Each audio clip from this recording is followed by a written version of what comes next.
काशी की कृपा, एक भक्त की चमत्कारिक यात्रा। काशी, जिसे वाराणसी या बनारस भी कहा जाता है, भारत की आत्मा का केंद्र है। गंगा के पवित्र तटों पर बसा ये शहर भगवान शिव का निवास माना जाता है। काशी विश्वनाथ मंदिर, जो 12 ज्योतिर्लिंगों में से एक है, न केवल हिंदुओं का पवित्र तीर्थ है, बल्कि इसकी हर गली, हर घाट और हर कण में महादेव की उपस्थिति महसूस होती है। सावन का महीना आते ही यहाँ का माहौल भक्ति और उत्साह से भर जाता है।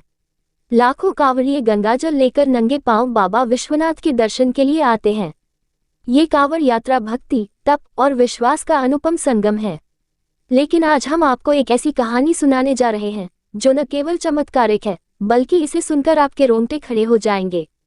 ये कहानी है एक साधारण भक्त की, जिसके जीवन में स्वयं भगवान शिव उसकी पुकार सुनकर दौड़े चले आए। तो आइए शुरू करते हैं इस दिव्य और रोमांचक घटना को। कहानी की शुरुआत रमेश का सपना। रमेश उत्तर प्रदेश के मिर्जापुर जिले के एक छोटे से गांव चकिया का रहने वाला था। उसकी उम्र करीब 28 साल थी। रमेश का परिवार साधारण था। पिता एक छोटे से किसान थे और मां गृहिणी।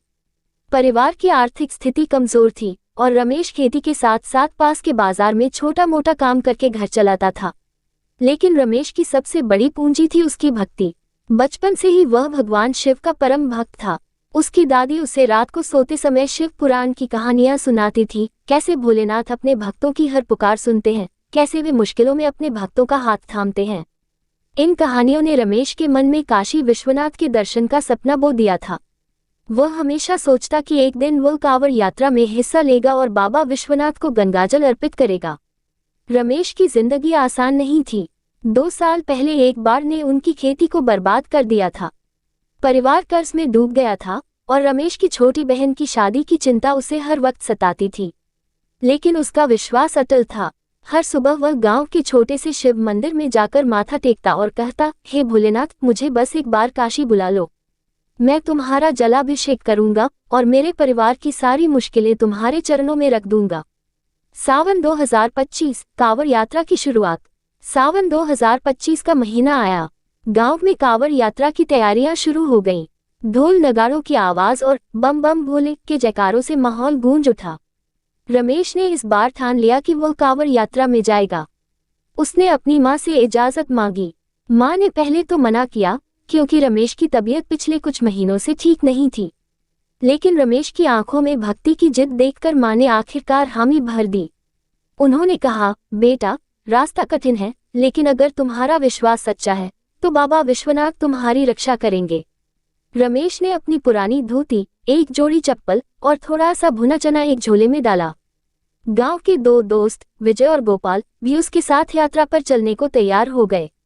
तीनों ने मिलकर एक बांस की कांवड़ बनाई, जिसके दोनों छोर पर मिट्टी के मटके बांधे। हरिद्वार के हर की पौड़ी घाट पर गंगाजल भरने के बाद वे काशी की ओर निकल पड़े। रास्ता लंबा था, लगभग 200 किलोमीटर, और मौसम की मार, पथरीली सड़कें और थकान उनकी परीक्षा लेने को तैयार थी। लेकिन रमेश का जोश कम नहीं हुआ। वह हर कदम पर बोल बम और हर हर महादेव का जाप करता रहा। रास्ते की चुनौतियां। यात्रा के तीसरे दिन सूरज की तपिश इतनी तेज थी कि पैरों के तलवे जलने लगे। रमेश और उसके दोस्तों ने रास्ते में पड़ने वाले शिव मंदिरों में विश्राम किया और भक्तों द्वारा लगाए गए भंडारों में भोजन किया। लेकिन चौथे दिन एक नई मुसीबत आई। विजय को बुखार हो गया और वह चलने में असमर्थ हो गया।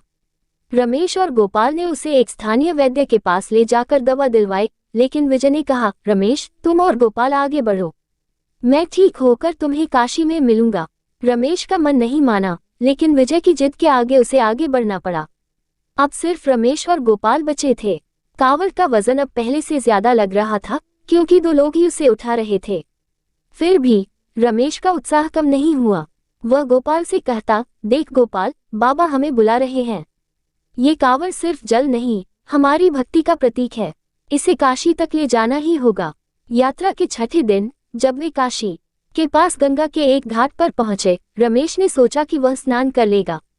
सावन की बारिश के कारण गंगा का प्रवाह उस दिन बेहद तेज था।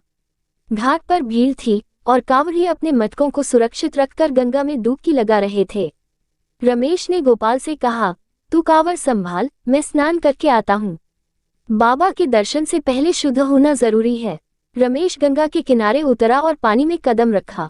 पानी ठंडा था और प्रवाह इतना तेज कि उसके पैर डगमगा रहे थे।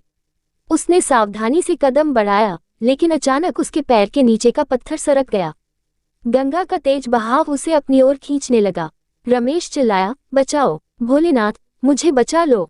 गोपाल और आसपास के कुछ लोग दौड़े, लेकिन कोई भी पानी में कूदने की हिम्मत नहीं कर पाया। गंगा का उफान इतना तेज था कि रमेश कुछ ही पलों में पानी में डूबने लगा। उसकी सांसें रुक रही थीं और उसका शरीर ठंडा पड़ रहा था। उसने आखिरी बार भोलेनाथ का नाम लिया और अपनी आंखें बंद कर लीं। उसे लगा कि अब सब खत्म हो गया, महादेव का चमत्कार। लेकिन तभी कुछ ऐसा हुआ जिसने वहां मौजूद सभी लोगों को स्तब्ध कर दिया। जैसे ही रमेश की चेतना लुप्त हो रही थी, उसे अचानक एक शक्तिशाली स्पर्श का एहसास हुआ। उसने आंखें खोली तो देखा कि एक विशालकाय, तेजस्वी साया उसे पानी से बाहर खींच रहा है। यह कोई साधारण इंसान नहीं था। उसकी देह पर भस्म पुती थी, गले में रुद्राक्ष की माला थी और सिर पर जटाएं लहरा रही थीं। उसकी आंखों में करुणा और शक्ति का अनोखा संगम था। रमेश को लगा जैसे वह स्वयं भगवान शिव को देख रहा हो। उस साय ने रमेश को अपनी बाहों में उठाया और गंगा के किनारे लाया। वहां मौजूद लोग ये दृश्य देखकर अवाक रह गए।